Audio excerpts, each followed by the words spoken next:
कारण मग मी का रडले हे मी तुम्हाला सांगणार आहे या वटी भरण्याच्या पार्ट 2 मध्ये. तर हे माझं सेकंड बेबी शॉवर होतं, सेकंड प्रेग्नन्सीमधलं. तर फर्स्ट बेबी शॉवरला माझ्या मम्मीने आणि मावशीने खूप काही पदार्थ माझ्यासाठी बनवून आणलेले.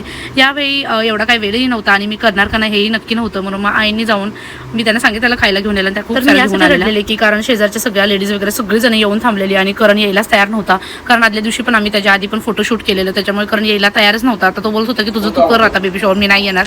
कसं कन्व्हिन्स करून मी रडलेलं हे कळाल्यानंतर तो आला आणि मग आमचं कार्यक्रम चालू झाला. त्यावेळी हंडीमध्ये शोधायचं राधा की काना आणि बॅकग्राऊंडचा पडदा आणि बाकी सगळी आमची थीम राधा की कानावरतीच होती. त्याच्यामुळे मी ते डॉल्स मागवलेले आणि त्याच्यातलं मला असं वाटत होतं काय निघेल. माझं नामस्मरण चालूच होतं स्वामींच्या मनातल्या मनात आणि निघाला कान्हाच, जो की सगळ्यांनाच हवा होता. ऑब्व्हियसली सगळ्यांना जर राधा असेल तर नंतर काना हवा असतो किंवा काना असेल तर राधा हवी असते आणि स्वामींनी सगळ्यांनाच ते द्यावं.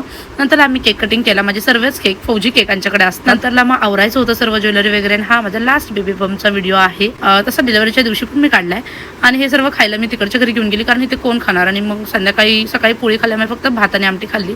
आलीच नव्हती मी पाया पडायला देवाच्या, म्हणून रात्री पडले आणि खूप आता आजीकडे झोपते. हे जरा कुठेतरी सॅटिस्फाईंग पण आहे आणि वाईट पण वाटतं की तिला आता असं राहावं लागेल. तिला मी कधीच माझ्यापासून खूप लांब असं कधीच ठेवलं नाही. ती रात्री रडली तरी आम्ही तिला इथे आणू शकतो असं आहे. नंतर सर्व पसारा आवरायचं होता कारण उद्या डिलिव्हरीला जायचं होतं आणि माझ्या हॉस्पिटल बॅग पण भरायची राहिलेली. नेक्स्ट व्लॉग तुम्हाला माझ्या डिलिव्हरीचा बघायला आवडेल का नक्की कमेंटमध्ये सांगा.